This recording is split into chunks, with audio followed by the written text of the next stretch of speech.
Jake, thanks so much for being on the podcast, man. I know you're incredibly busy. I check out your Instagram. You've got like a list of a dozen businesses. It's like, here's my Yeah, businesses. Go check them out. And all of them seem basically. successful. All of them have like 100,000 here, 200,000 followers here. I've booked some of your Yeah. spaces and didn't know that they were yours, Oh, like the really? Honeymoon Inn. Yeah, Yeah, I've shot at the that's Honeymoon cool. Inn. And then you've got, Yeah, of that course, place is that place is awesome. That place just eclectic. photographs itself. Which one? No. Honeymoon Inn. Oh, honeymoon. Yeah. No, Yeah. that one's the original one of all the different film studios. It used to be a house. It used to be a house back when we, had bought a house and turned it into the film location. And then Okay. it was so popular. We just ran into so many issues with the neighbors and we just had to sell the house. And then we got the warehouse and just basically rebuilt the house like in the warehouse. So Amazing. yeah, a lot of like, if you ever were at the original location and then you step into the new spot where, it's all standing sets, it's weird. Cause it's like the first time we walked in there when we were done, I was like, yo, this is kind of trippy. So no, yeah. But it's better now because you don't have to worry about the neighbors. You can light from the ceiling, you can light from the windows, and it's all controlled. You can shoot as long as you want. Like that was the big thing is like time, like crews were not allowed to shoot past 10. And I can't tell you how many crews wanted to shoot, later and do night shoots and it was not allowed. And even during the day, like cops were being called, even when there was permits, and it was a nightmare. And ultimately, so that's something, we had to deal with, but that was the very first location. And honestly, what spawned doing all of the other locations was that one. So we'll get into all that. I want to start a little bit further back, kind of, and obviously we're going to talk about Prism Lens effects as well. But where did you come from? How'd you get started in this crazy industry? Really, just always grew up liking, like most kids who like filmmaking or videos, I like grew up with a camera in my hand, always just shooting random stuff around my neighborhood with, my brother and friends and family, and making little monster movies, filming our Hot Wheels cars and making our own little Fast and Furious things. And so I kind of always just was drawn to that and liked that. And then in high school, I made a video for the football team and the pep rally and played like on the, the big screen, and everyone that was like kind of the moment where it was like, oh, this is what I want to do for my job for a living. Cause all day long I had like teachers and students coming up to me like, yo, that was so crazy. Like you need to make videos. Like that's what, and so then I went to ASU's film school, or went to the film school there, had a terrible film school experience. But luckily during my time there, it was just, the teachers were just, I don't think that experience, they were very belittling, at least to me, like, cause I'll get to it in a second, but, and then like the equipment that you had access to was like very minimal. And the best camera you had or access to was a DSLR and like a 5D at the time. There was no like real actual like cameras. And so I don't know, just all in all, it was not the greatest experience. And I think mainly because of what I'm about to say right now is I had met a friend in high school, but we reconnected in college, who did music. He was like, yo, you go to film school, right? Have you ever done a music video? Like I need a music video. I was like, all right, I guess. And so this was really the start of my career, because we did that music video, put it out. I made a YouTube channel, and it kind of locally took off because there wasn't really anyone doing low budget music videos that looked good. And all of a sudden I started getting all these local artists hitting me up to do music videos. So I started ditching class to go get paid to do these music videos or travel to LA and do a video. And so my teachers did not like that. And like, I, remember one of them called me into their office hours and was like, yo, you're not following that curriculum. Like I could fail you right now. And it's like, I am like doing what I came to basically to film school to do. Like I'm making money. Yes. And it was crazy. I remember, I'll never forget it. And I've told the story before, but he's like, I could show your stuff to 5 directors I know right now, and they would all say it sucks. That's I can show you to 5 and they would say it's great. That's the thing about film is it's subjective. Like, that's what my directing teacher had told me. And it's like, had I been I was young. Had I been super impressionable and not believed in myself, or like that could be detrimental to my career right there, that one line. Absolutely. And luckily I didn't feel that way, and the YouTube numbers were telling me otherwise. And so I just kept on. And then after graduating ASU, I went to LA and pursued it full time and made a career basically as a music video director. That was So the you start. stuck it out, Yeah, though. that's kind of the. You graduated from ASU. Yeah, I wanted to drop out. I even told my mom, she'll confirm that. And I had 1 year left, and I was like ditching class, and I was missing out on opportunities in LA because they're like, "Oh, you're not in LA, you're still in school. Like, let us know when you're in LA." And I'm like, "Mom, I just need to get out there." And I stuck it out, finished it through, and then as soon as I graduated, moved out to LA solo, which was very, very scary for me. I had never lived. I mean, even my house is right, or where I grew up is right down the street from where I'm at right now, and is all of maybe 5 minutes from ASU. So it's like I never, my whole life, was very much a homebody. Never lived far from home. College was close to home, so like that was a big risk for me to like move to a different state by myself and pursue this, even though I was already like making money doing it. It was still very, very scary. And it wasn't easy in that regard and sense. But once I moved to LA, things just kind of took off for me. Yeah. That's awesome. So were you a DP director, like duo, for these music videos that you were shooting? Yeah. I mean, it was pretty much all me, just run and gun, producing, shooting, directing, editing, doing everything. And then it was right when I moved, pretty much almost instantaneously when I moved to LA, I met a guy, Tom Taher, who is my business partner in like all of these, companies and businesses now. And was still in film school at Chapman down in the OC there. And he just, took out a loan to buy a red Scarlett camera, and was just we met through a mutual friend. He's like, "Hey, any gig you have, even if it's not paying, like I want to shoot, and you're doing all these videos. So let me just anything you got." And we just started shooting everything together, and we haven't stopped since. So yeah, but that's when I started getting a little team. Yeah, talk to me about the value of doing something for free like that, because we've talked about that a lot. It's been a common theme on the podcast. Like, how do you know when you're being taken advantage of, and how do you know when something could be like a lifelong business partnership? He saw something in you and goes, "Hey, even if it's a free gig, even if I'm not getting paid, I've got this camera. I want to come shoot your stuff." Like, talk to me about the value of looking for those opportunities. Yeah, I think it's looking for and recognizing those opportunities and kind of analyzing them in a way, right? Like he saw, oh, wow, this guy's shooting these music videos all the time. This is how, I'm trying to get into music videos. This is how I build my portfolio as a DP. This is how I get on more sets. So in Tom's instance, he saw like, cool, like this is a good opportunity for me to build my reel, to grow, to learn, to get onto sets, to connect with other people. And he saw value in that, and it paid off for him. Same thing for me. Like when I was coming up, all the early music videos I did for like Futuristic, Kyle, etc., which ended up blowing up my YouTube channel. They both became huge artists. I did all their videos for free because I was in the same boat. It's like after I did the first one, I was like, oh, there's potential here. Like and so these cool artists that I wanted to work with, I would reach out to and be like, hey, I just want to shoot your video, da da da da. But the stuff that I was doing for them would get me paid work from these other people that would find me, on YouTube or locally or whatever. And so I would just always go out and with artists that I wanted to, work with. I liked their music. I thought they were cool. I would shoot them free videos. And then, how are you making money when you're doing all the free videos at the front, when you were first starting this? Like, how would you make money? For me, it happened very quickly because the first few videos I obviously did for free for these artists, but there was no one doing it here.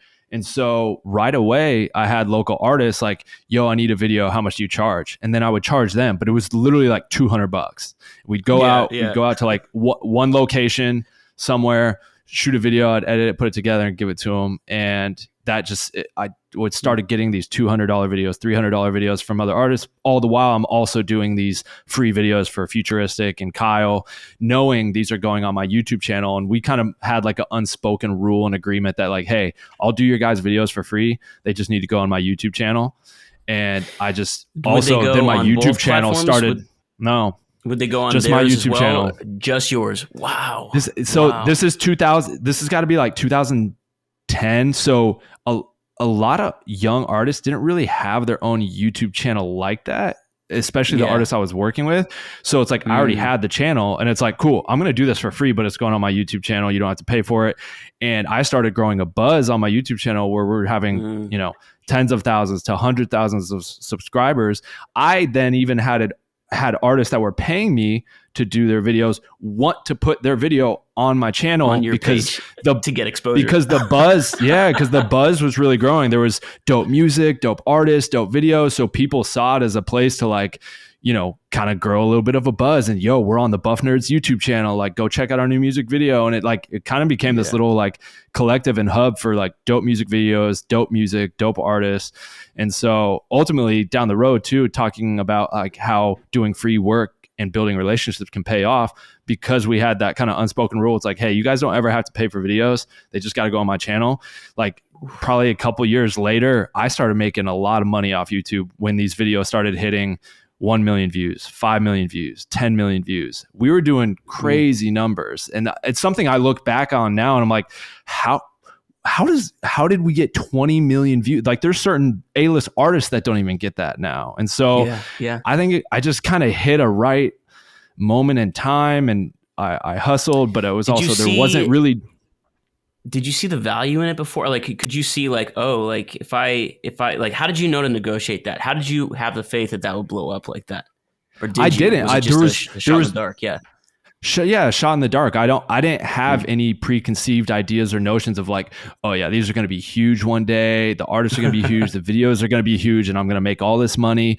It was just something I love to do, and I was, you know, wanting to work on my craft and shoot better and cooler videos to lead me to other artists. And it was just, I just love doing it. And I think just it really showed through in the, you know, my work and then the YouTube channel, and it just grew naturally and organically to the point where, these artists, two of the artists I worked with, you know, on a regular basis started blowing up. And now all of a sudden we're getting millions of views on videos that were going on my channel. And now I'm making the money from those, and they still get free videos. So it's like a win-win. They don't have to pay for anything. And it's like, they get the exposure, they get the downloads, they get the Spotify's. Yeah. So it was what were kind of a cool situation. Do you remember like what YouTube, was it enough money from ad revenue to sustain a lifestyle at that point or any point in your YouTube history, or was it not really?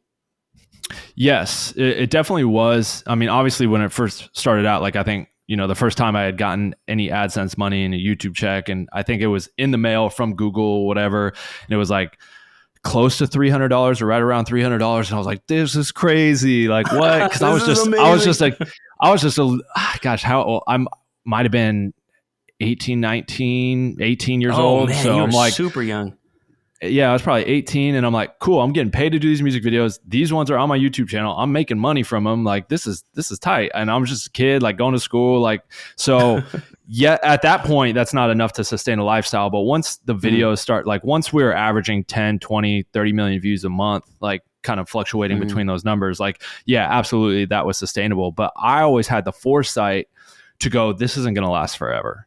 I'm not going to be directing these music videos forever, uploading to YouTube. At some point, people are going to lose interest. Like I just know there's life cycles within things, right? You can't, nothing lasts forever. And so I was always very frugal with my money. I never recklessly spent it. I saved it all. And ultimately I bought my first house with it when I was like, I think 24, 25, and used that money to, buy a house instead of like, you know, buy a nice car or watches or clothes or blow it on with going out with friends. Like I just saved my money, and then I rolled that into an Airbnb property, which rolled into a second one, which rolled into my first film property, so I don't know. I always had the foresight of just going a lot of ground in one sentence. That's So who taught you that? Who taught you to save your money? Was that something that your parents did growing up, or was that something you just kind of figured like? Is that something a teacher maybe told you, or someone like, hey, the film industry is feast and famine, you got to save your pennies while you're making money? And then like, who taught you that? That's a good question. I don't think honestly anyone taught me that.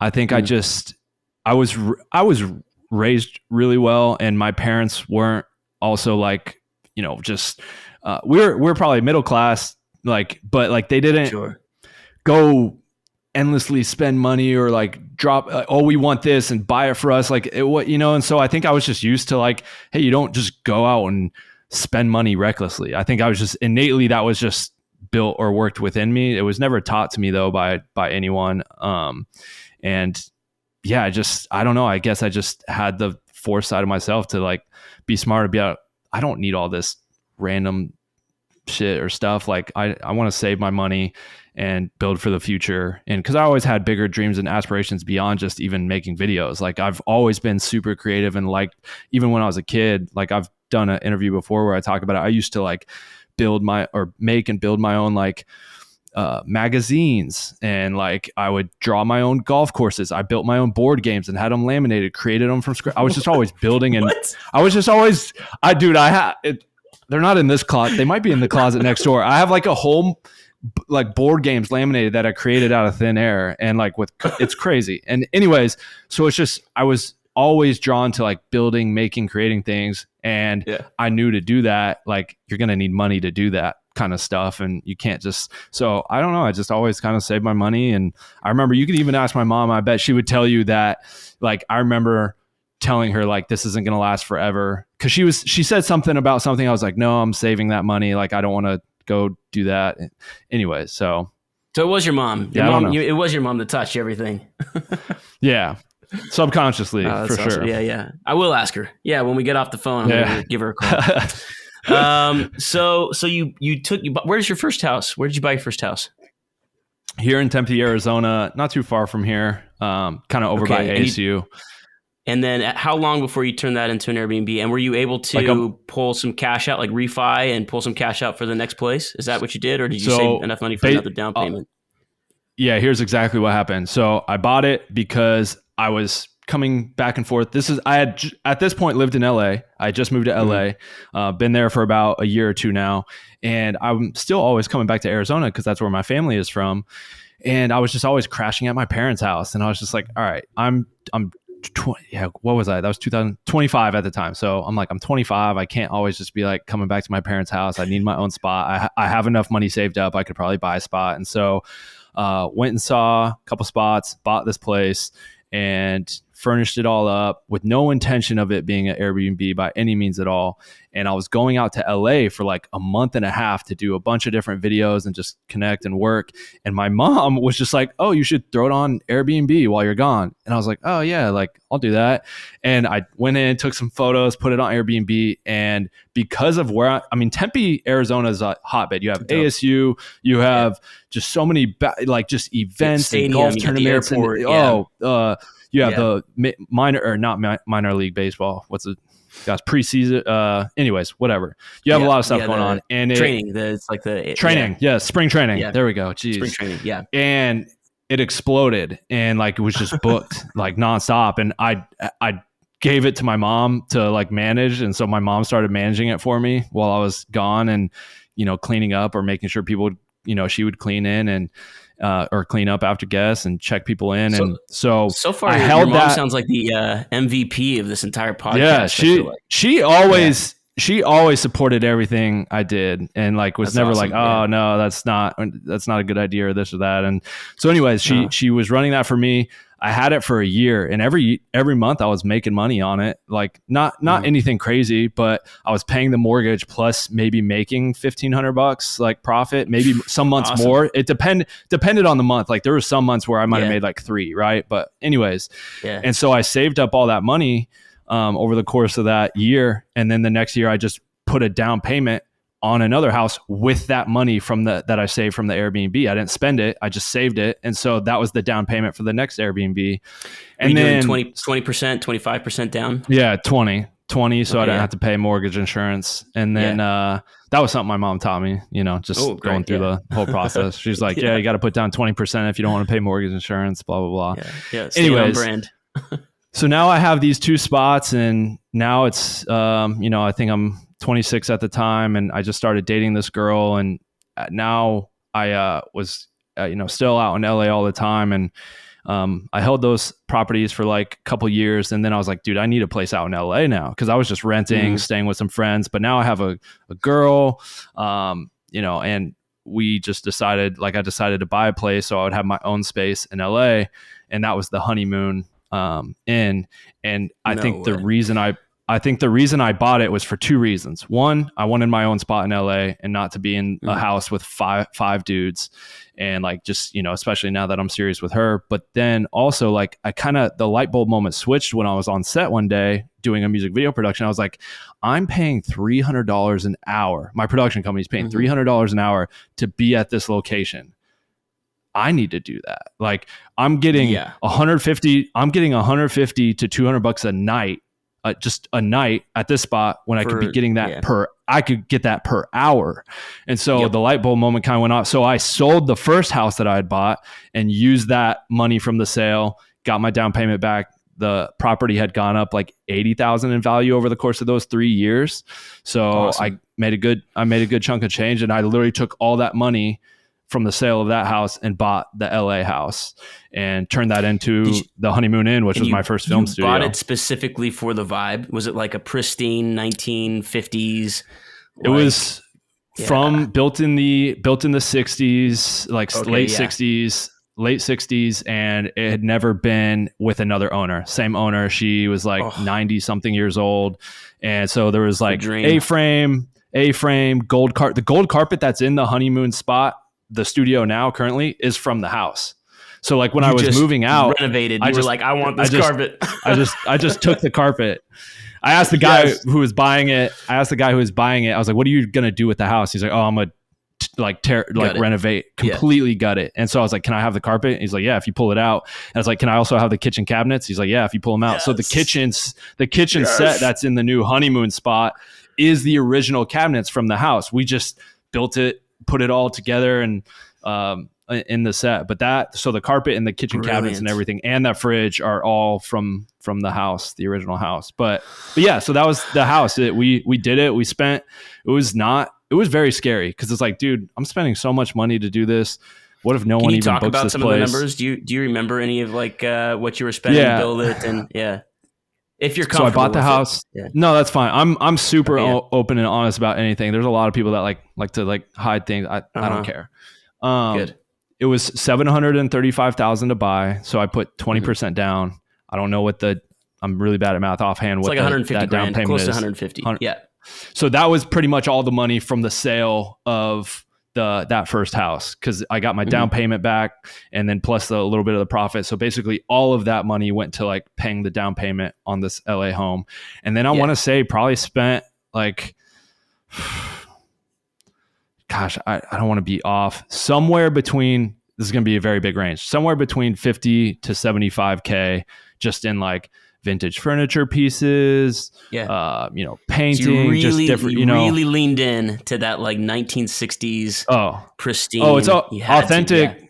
I went super authentic. Like I went to like vintage, stores around LA, vintage flea markets and things. Like it's not like West Elm furniture that looks vintage. Like it was all very much so like vintage stuff. And that was like the biggest compliment that we got. Production crews that would come through there was like, yo, this place, the detail and level, like the detail of this place, the authenticity, like people, there were oftentimes would be, because it was our house, we lived there, we'd always be there when crews were coming in and we'd be the site reps, and you would just hear the crews talking like, do you think someone lives here? Like, do people live here? Like, or is this, they didn't know if like people lived there, if it was a set or what. And but yeah, right away, I mean, we had some big crews come through there. We had like right away, like a big 3-day Adidas commercial that was really huge. We had Marvel came through and did a documentary, and they interviewed like Lou Ferrigno and different, like, and all of a sudden it was like, all we wanted to happen was like, we wanted to pay our mortgage with the bookings, which at the time was like, I think $3,500. It was like, if that gets covered, I'm chill. Like, as long as I don't have to pay for a place to live here in LA and have a house, like, and then I can use it for my own productions. Like, that's all I want. That's all I expected going into it. I didn't expect to like turn it into a business and make a ton of money. And it just started printing for us. And then it was like, literally. Did you buy it with someone? Did you buy it with a business partner, or did you buy it yourself? No, just myself. Yeah. And so then you're probably making almost $3,500. You're probably almost making the mortgage every day.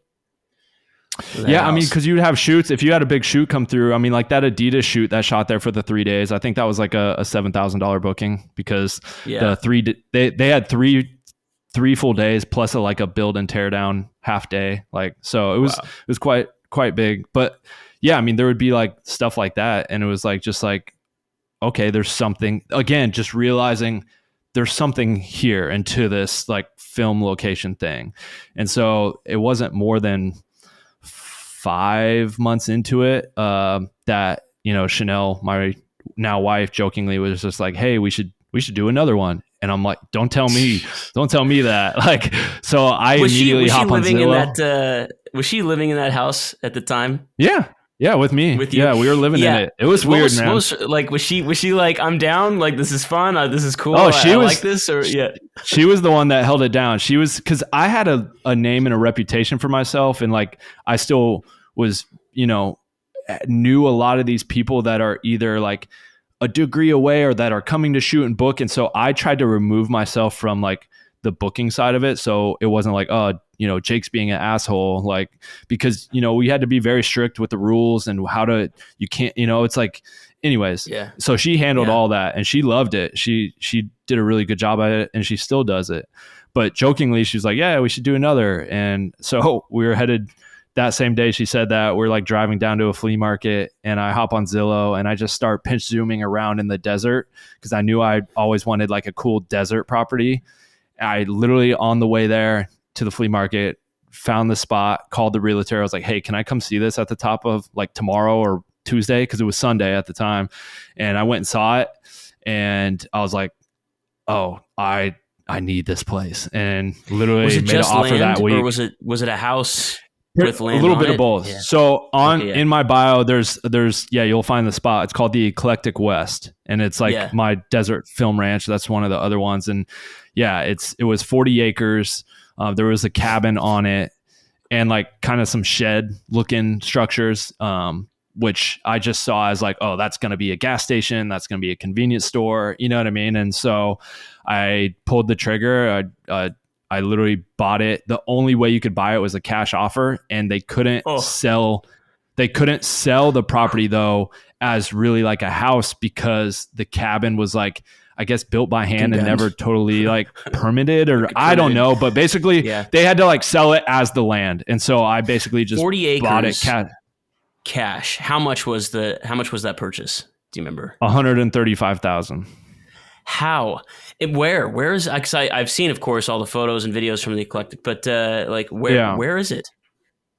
It's in Adelanto, just kind of by the El Mirage dry lake bed. And yeah, I think it was a mixture of just the right timing mixed with like the type of property and land it was, and them wanting to get rid of it. And it was just like, I stumbled across it and I saw the opportunity, and I was like, I can't pass this up.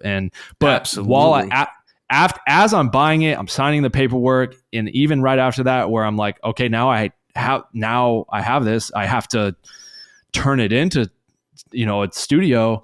Dude, I was kind of a wreck, because it was just like, is this the dumbest thing I've ever done? Is anyone gonna come book out here? I'm sinking all this time and money into this. What if no, like, just completely doubting the idea myself a little bit, but also like, no, it's going to be great. Like, I know what I would shoot here and what I'm going to shoot here. And if I want to shoot here, other people will want to shoot here too. And yeah, just kind of slowly chugged. I would drive out there by myself, work on putting it together, building shit, cleaning it up, and taking photos, listing it on Peerspace. And Chanel, my girlfriend, was like not involved with that one. She thought it was a dumb idea.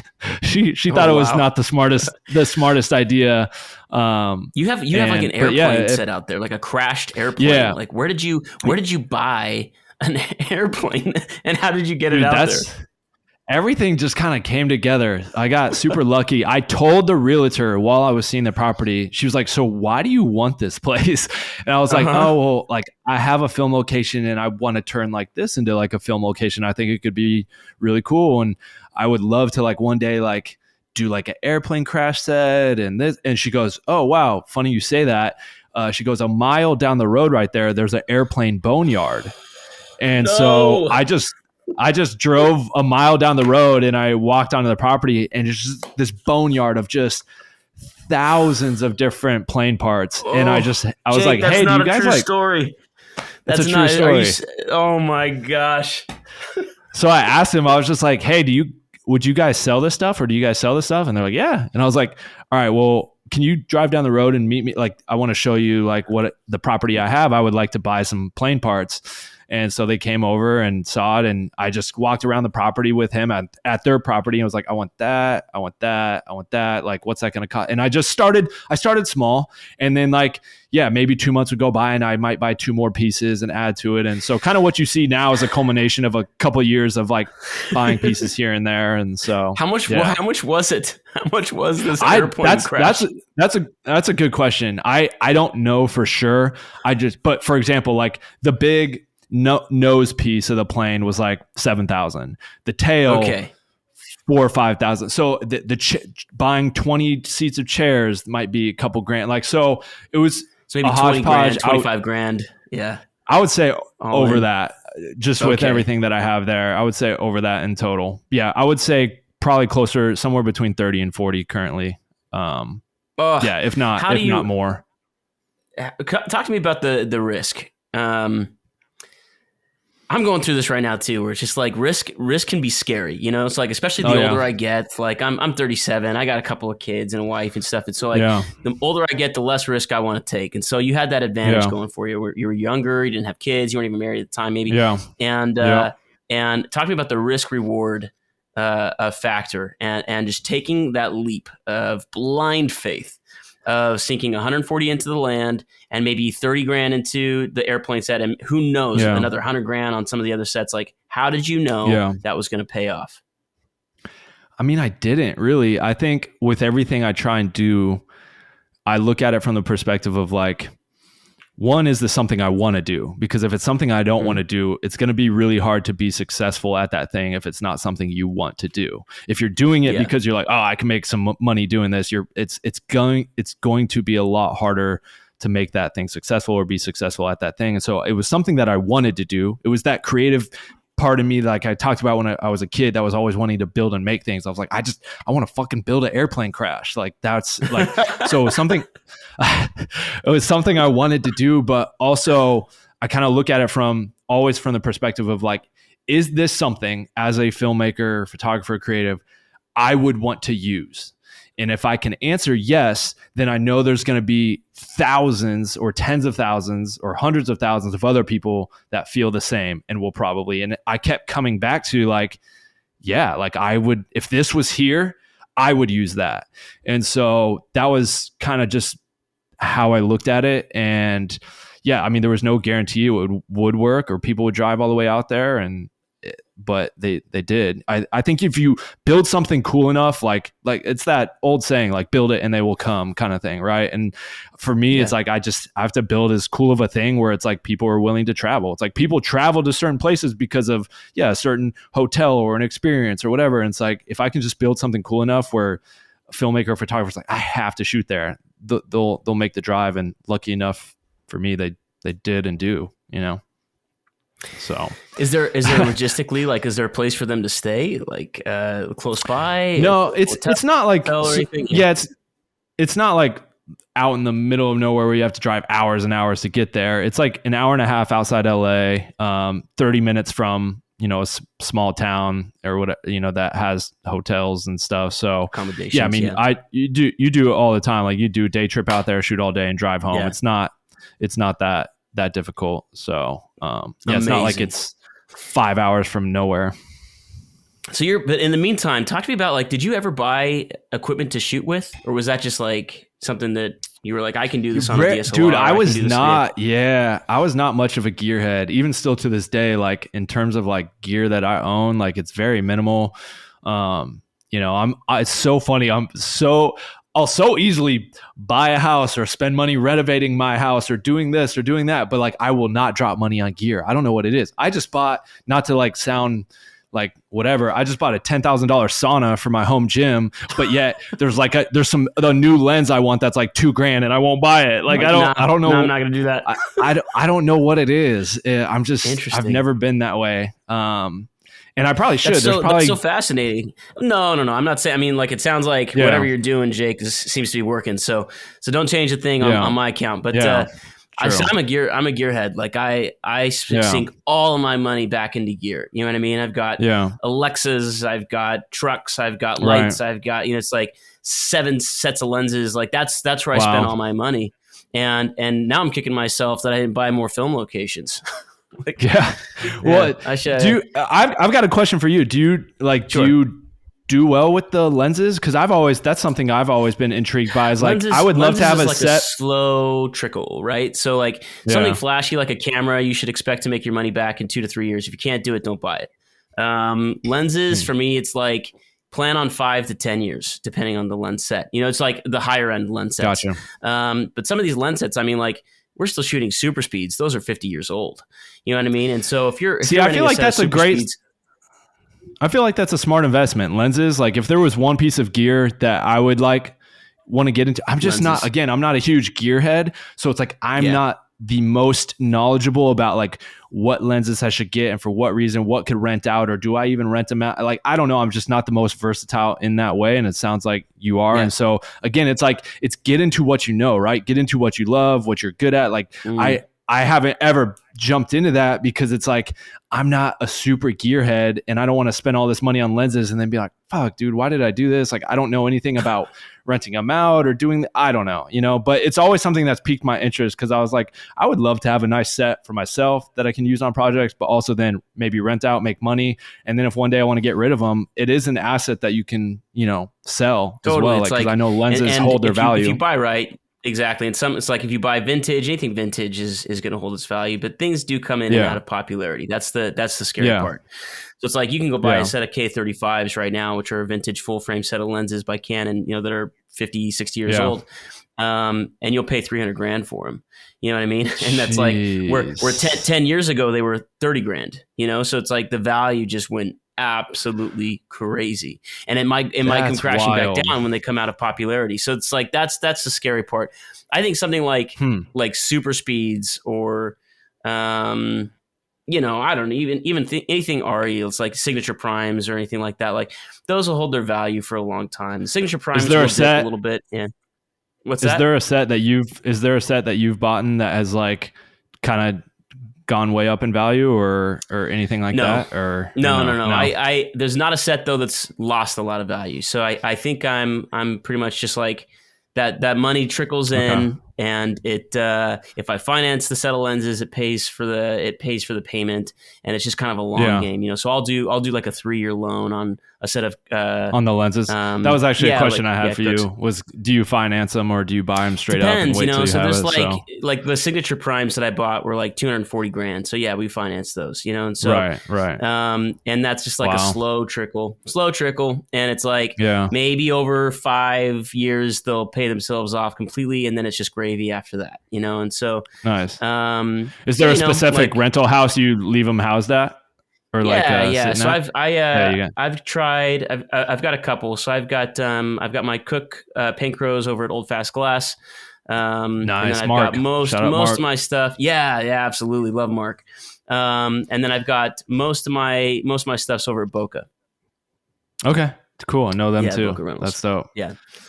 That's awesome. But I want to jump back a little bit. So you're building this incredible thing because ultimately you want somewhere dope to shoot, but people will come because you think it's going to be cool. So you build this. Do you start shooting there first? Do you put it up on Peerspace? Yeah. How does that? Talk to me about some of that stuff. And we haven't even gotten to Prism Lens effects. We've got so much to cover. Jake. I put it up, and then that's the one cool thing is that anything you could do that vertically integrates what you do. It's like, obviously I'm a filmmaker and I direct music videos, so the first thing that I do is like, cool, the next artist that hits me up, I'm gonna come up with a treatment that fits the Eclectic West, and so start shooting music videos there, promoting, making, I don't think at the time Instagram reels wasn't a thing, so it's just posting on Instagram and throwing it in, on social media and whatnot, and promoting it naturally and organically that way, and then also word of mouth just starts to spread through mutual friends within the industry and whatever, and it starts to pick up and take off. And then that led into those 2 spots I did by myself, Honeymoon and Eclectic. And then obviously my wife was involved, or girlfriend at the time was involved. But then Tom, who is, my DP who I came up with, and very much we still are working on all these projects and stuff together. And right at this time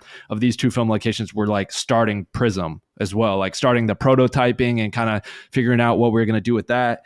And he was just, so we're in the middle of doing that at this point too, like getting that off the ground. And then he was like, dude, I want to be involved with a film location. And he's like, let's get a spot. And then that's what led to the Barracks. And that was our 3rd spot, the Barracks. And Talking about the and Barracks. That's what, yeah. So the Barracks was like LA at the time. We're in a different spot now, but it was a tiny like shed. Basically, we called it the Red Shed Barracks, and it was right next to our Prism Lens Effects warehouse, which was more of like a shared workspace inside of like a grungy LA warehouse, like 250 square feet. But it was right next door, and we had leased that out and took listing photos, did a little test shoot, threw it on Peerspace, and that was like our 3rd location and our first location together, and that was called the Barracks. And that's when we formed BN Locations, which is Buff Nerd Locations. And then that led into a couple more studios after that. But that was like kind of the start of Tom getting involved with me with some of the film properties as well. All the while, we're getting Prism off the ground too. So it was talk to me quite about a crazy time. Who had the idea of Prism and kind of the need in the industry? Were you at this point for your music videos like throwing little like prisms in front of the lens to get refractions and kind of dirty the image up a little bit? And then who came up with the idea like, hey, it'd be cool if we like, I don't know, threw a quarter 20 on this thing, or maybe made it a 4x5.6 filter? Like, talk to me about some of those beginnings. Yeah, so it was, like I said, we're shooting all these music videos. We have these locations, but mainly shooting these music videos and using like the main thing we used a lot is we would take a full split diopter and like hold the top ring and like just kind of like dodge it in front of the glass, move it around. And then we would also, just random things like we'd take a clear light bulb with like the filament with the curly Q, plug it into a dimmer and turn it kind of on and off and move that. And we were just always like playing around with different stuff. On some videos that we did, music videos for like the Bone Thugs and Mackenzie Ziegler and just different music videos. Right. And there was like a moment where it's like, yo, there's gotta be like a better like professional way so we don't look like we're holding a broken beer bottle like in front, because that's what we're doing stuff like that, and it just looked jank on set, it felt jank, and like we just wanted a better way. And we also had used like prisms, but with prisms there was no mountable solution, and you're like sometimes you'd see your fingers and the way the reflection bounced, or you would just smudge it up because your oily hands, and you couldn't really control it either because you're like gripping this piece of glass. And so that's where the idea initially started, was like, all right, let's start with a prism. How could we mount this? And all credit to Tom. He's a very handy MacGyver of a guy, and he just figured it out and went through a lot of trial and error of like, he made this custom drill press and figured out, all right, how can I drill glass without it breaking and then mount something that's going to adhere through different weather conditions. And yeah, our very first thing or prototype or product was a quarter 20 mountable prism that you could thread a handle into or an ultralight arm. And it was just like, that was the like, oh, wow, this is cool. And that was kind of the moment of like, we have something here. And so then we made one other alt prototype, which was like this prism orb. And we literally, what's crazy is we went up to shoot a short film up north here in Arizona. And when we went to shoot the short film, we brought the 2 prototypes up with us, and we just used our friends as models and just started playing with it and shooting some stuff. And the results we were getting were like, yo, this is crazy. And so we put a promo video together. We built our website and like threw up like 2 product shots of each of them with this like promo video. And we launched in December of like 2018 or 2019. And, all like overnight, I think we had like 300 something orders, and we're like, what? Like, and we hadn't even, these were our prototypes. Like, we don't even know if they, we don't have no manufacturing. We don't know if they're going to hold or last. And Tom never told me this, but he was like, bro, I was sweating on the inside. Like I didn't tell you, but he goes, I had no way of knowing if this would like last, if it was durable, how to produce at a bigger scale, like, because he goes, ones. And so we literally got this warehouse, again, I call it a warehouse, and it's like kind of the shared workspace in a grungy downtown warehouse, and literally brought the drill press in there. He built some shelves, and we got a grinder, and like we just literally like put I just met him down there, and we just like drilled and glued and UV and like did all this stuff and just packaged them and figured out ship state. Yeah. And well, right at this time, my girlfriend was still living in LA. So she'd come down with us and help out. And just, we were freezing it was during the winter. So we're freezing our asses off in this warehouse, grinding and gluing stuff and like printing up orders on Shopify or not Shopify, Squarespace, and boxing them up. Jacob, and you're probably pretty wealthy at this point. Why the hell are you doing all this work yourself, man? Like you've got other businesses. Like what is it about you that just has no quit? Like what advice do you have for people to just get out there and do the work? It's easy for me because I enjoy it. I love it. That's what it always comes back to. It's like I enjoyed working with my hands and building that and knowing people are excited to get this product. Like to me, it excited me. I wasn't like, yeah, I'm gonna just hire some dude. He can come in and make, like, I just like building and making things and seeing the product through and seeing it come to putting that label on and driving it to the post office. Like I just enjoyed that. I liked that. And I think Tom the same way, like, and so there's no real advice I can give other than like, you'll have that drive and work ethic for something that you truly love doing. You know what I mean? And I just truly loved doing that. And I still love doing it. And it's why we're still always kind of coming out with new products and different things. But it's not like, there's some secret recipe of like, how do you do that?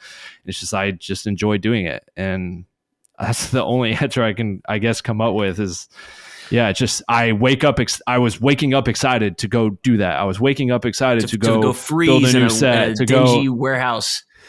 Yeah. It was fun. It felt like the, like, you hear the story about like Steve Jobs in the garage with the Apple computers. Like, it's like, well, why was he in there too? Well, not that he was like rich at that time or anything. It just felt like, hey, this is our like Steve Jobs moment. Like this could be huge one day. And not that we had like crazy and like ambitious goals for it, other than like, this was like kind of a fun side project hobby to all the production stuff we're doing. And it's like, we get to use them on set and it's cool to like see people wanting these stuff. I don't think there was really at that point a thing like, we're going to turn Prism into this huge thing and we're going to have this and this. And I think it was just like one little bite at a time. And at that time it was just kind of, building these mountable prisms and getting them out. And then that quickly turned into like, all right, what can we make next? Like, and just kind of keeps going from there. So how's Prism doing now? Because I just saw a video you posted on Instagram where you actually were specific about some of the numbers for this year. And I'm wondering if you would share some of those numbers with the audience, just because I do love how open you are about it, and I think it's nice. It's nice to hear that there's this guy that was just passionate and it paid off in a big way. Yeah. So Prism's an interesting story because it's like, obviously and what a lot of people, I kind of explained in that post, is like people will look at like the top line number and be like, oh wow, they're making so much money. But it's like, you can have a business that makes 10 million a year and has 11 million in expenses and you're losing money. Like, not profitable. There's lots of there's like cruise ship companies are the worst with that. Like I just saw some article where it's like they made $1.5 billion, but are 2 billion in the hole with, like, anyways. Prism for us, like 2023, it really exploded when COVID hit. Like COVID, we really grew and expanded because I think people were just like, they had extra income from like all these checks and stuff, but we're also looking at like, what can they do in their free time to like learn and experiment themselves. And we're like buying these products to like, that were new and fresh and to play around with. And we really started growing right around there. Probably a year or two in, kind of taking off there. And then we had one of our best years, probably like, I want to say 2 years ago. And we hit like 3.5 million, close, maybe encroaching on 4, encroaching on 4 million a year in revenue. And then this year, we'll for sure cross 2, but it's crazy to see like kind of the dip and, over the last few years, even though we've gotten bigger and bigger. And I can only attribute that to, there's a lot of the issue that I don't know if you saw with like B&H Photo and other companies of what they're doing with like our products, where they're, copying, mimicking, using our name and the title of their products on Amazon or their website, even using our product photos and stuff. And so I can only imagine. Oh, you haven't? Yeah. So I can only imagine our No. revenue has been drastically cut because of these other companies just, knocking us off. This is the craziest story. Ready? So I'm ready. we went to, dude, I have so many crazy stories when it comes to Prism of just, people. Anyways, we went to NAB this last year because I was speaking on behalf of Lexar, and I had like a little booth there with them. And we're walking around, and Tom is with me, and we pull up to this booth. I might leave their name brand out of it. Just I don't want to cause any drama or anything. But we go to their booth, and I'm like passing by, and I see this TV playing images of what looks like our products. They're identical, but obviously like it's this other company's products. They're demoing.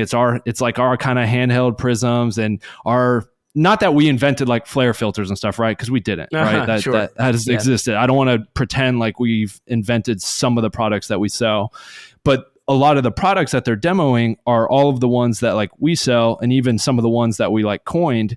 And they're shooting this promo video at our film location, the Barracks. So it's like, oh my gosh. And then while I'm standing there, one of the reps comes up to me and was just like, hey, Tom, Jake, like, love you guys, like everything you're doing. So it's like, you can't tell me that these companies aren't knowing and watching and replicating what we do. It's the same product that we sell. You shot at our location. You come up to me and recognize us, like, and talk, like, so I can only imagine like you take that across so many different companies and brands out there that are doing the same thing to us. It's definitely like cut into our revenue. I would imagine like there's no way of actually like proving or knowing that, but I can only imagine. Companies that have existed forever. You know, there's Tiffin, there's Schneider, some of these like companies that are just like ingrained in Hollywood.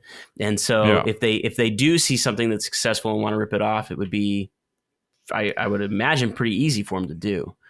But it's not even, it's really not even them. That's the issue. It's all these like random, like just companies that like, I don't know if they're like they're Chinese companies that have like a fake, like there's if you go on Amazon and type in Prism Lens Effects, you'll just see an endless amount of like random company brand names that it's like, dude, I've never heard of that before. I've never heard of that. And they all use our name in the titles of their products. And some of them, like I said, they even use like, you'll find a photo of my wife as their product example. Like, and it's like a photo I took, and it's like, it's really bad and really rampant. And I just got B&H to take it down, but B&H for the longest time was running an ad. If you typed in Prism Lens Effects on Google, B&H was one of the very first ones to pop up. The headline of their ad said Prism Lens Effects filters, and they'd be like, hurry up and get your Prism Lens Effects filters, blah, blah, blah. And we don't sell with them. And so they are directly putting our name in an ad to try and deceive customers to go to their website to buy these other companies that are knocking us off or making what we make. And it's like super shady and not cool at all. But it's like, there's not much you could do outside of try and call them out on social media. Cause I had emailed them a couple of times about it and then DM them. They're like, oh, we'll get this taken care of. It never happened. And then finally I made a video about it and I got their attention because everyone was like railing on them. And I don't know, it's tough, man. There's with Prism, it's like, there's a lot of like, anytime you're making and selling a physical good, it's, there's a lot that goes into that people don't understand behind the scenes, financially and just like in terms of workload. How did you start making the glass? So you had these prisms that was doing well. Everybody started getting excited and buying those. How did you start making actual filters? Yeah. So we obviously are not like glass manufacturers or know how to make glass. So we would source and buy the glass and then put them to, Tom had found out how to like make or find a certain UV glue that would harden under like UV light. And he built this little oven that like, basically we would take the glass and we would glue and build and do whatever, put them in the UV oven and it would harden. And that's how we were making our original like mountable prisms and our filters.